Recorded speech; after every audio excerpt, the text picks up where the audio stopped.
Alors, Jean-Moïse Mbok, on a une cartographie politique avec des interrogations. Moi, en tant qu'analyste des faits politiques, je voyais un parti assez sûr de sa forme. Le représentant de ce parti sur ce plateau nous dit qu'il faut mettre des guillemets. Il y a un acteur que beaucoup semblent souvent ignorer, mais que vous représentez sur ce plateau, c'est la société civile. Alors, vers qui penche la société civile au Cameroun? Elle est totalement neutre, elle n'est pas inféodée, elle n'est pas partisane, ou alors, comment est-ce qu'elle oriente tout ce qui se tourne vers elle, tant parfois les politiciens déçoivent? Il y a plusieurs sociétés civiles et j'ai même envie de dire... Il y en a plusieurs. Il y en a plusieurs. Oui. Et j'ai envie de dire que la société civile a le même problème que l'opposition.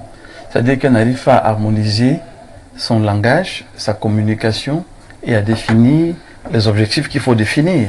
Aujourd'hui, la société civile devrait être à même de dire aux populations que dans une élection, il y a essentiellement 3 partis. Il y a le parti au pouvoir, il y a l'opposition et il y a elle, la population. Oui. Et maintenant, les votants doivent battre en brèche les idées reçues. La première idée reçue, c'est que la politique, c'est pour les autres. C'est quelque chose qu'il faut radicalement détruire dans la tête. Déconstruire, mais avec la dernière énergie, parce que en fait, la politique, soit vous la faites, soit elle vous fait. Oui. Et aujourd'hui, c'est la politique qui fait les Camerounais. C'est-à-dire que on va se plaindre des néo, on va se plaindre de X ou de Y, mais il faut quand même se souvenir qu'en 2018, c'est cette population, que vous ayez voté ou pas, c'est vous qui avez mis le chef d'État qui est là aujourd'hui. Parce que l'abstention vaut quand même un message. Oui. C'est que même si dans les élections, il y a 10 personnes qui doivent voter, une seule personne va voter, cette seule personne représente les 10 personnes. Parce que les 9 autres ont dit, fais ce que tu as à faire, c'est toi qui nous représentes. Aujourd'hui, le problème du Cameroun n'est pas que, pour certains, le RDPC, n'est pas que l'opposition, mais c'est aussi la société civile et les populations. La société civile a même des propositions, parce qu'on a l'impression qu'elle ne propose rien. Stéphane, en termes même d'existence, parce que vous avez une société civile qui adoube le pouvoir en place, vous avez une autre qui tape dessus, les yeux fermés, et vous avez une autre qui est plus ou moins, qui a peur, qui ne sait pas trop ce qu'il faut dire, parce que être de la société civile, c'est être suffisamment lucide. Vous, en tant qu'acteur, vous penchez vers quelqu'un, vous êtes proche du pouvoir, vous tapez sur le pouvoir. Penche radicalement sur les populations et le bien-être de la population. C'est ça l'intérêt. Maintenant, il faut le dire, l'État devient un partenaire vers qui il faut aller pour plaider la cause des populations. Oui. Stéphane, je vous ai dit que la société civile doit quand même être lucide. Aujourd'hui, la société civile a besoin de celui qui est au pouvoir pour dire on a besoin de l'eau. Ce n'est pas l'opposant qui va donner l'eau dans mon village. S'il veut que je m'adresse à lui demain, qu'il fasse tout pour gagner les élections. La société civile doit être suffisamment lucide pour s'adresser aux gens qui peuvent résoudre les problèmes.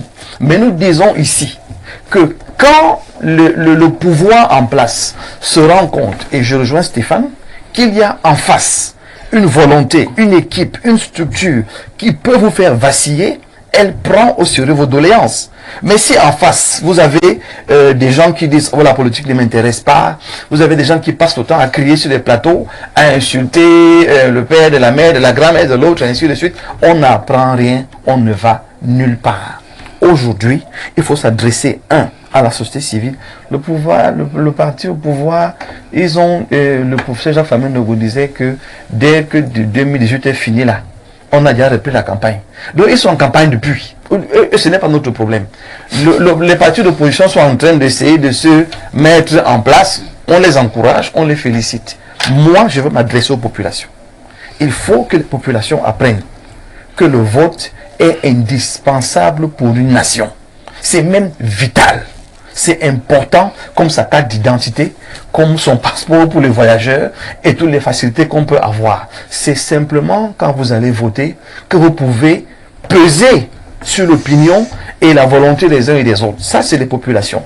De deux, rapidement, je veux inviter dans le marigot politique, comme Stéphane aime le dire, dans le marigot politique, les volontaires politiques. Il faut aujourd'hui qu'on arrête de penser que tout marche par l'argent. Je suis d'accord avec Stéphane, il faut de l'argent. Mais ailleurs, on voit aussi des volontaires politiques. Quand il y a une campagne, si vous croyez à l'idéologie de X, associez-vous à lui. Si vous n'avez pas d'argent, posez-vous comme une ressource humaine qui peut l'accompagner dans son projet. On dit que les gens ne sont pas dans les bureaux de vote. Mais quelqu'un qui gère un parti avec peu de moyens ne peut pas avoir des gens partout. Il faut donc que les Camerounais intègrent aussi qu'il faut des volontaires politiques qui adhèrent à un parti et qui l'accompagnent. Et leur contribution, ça va être leur participation physique. Merci Jean-Louis Mbok.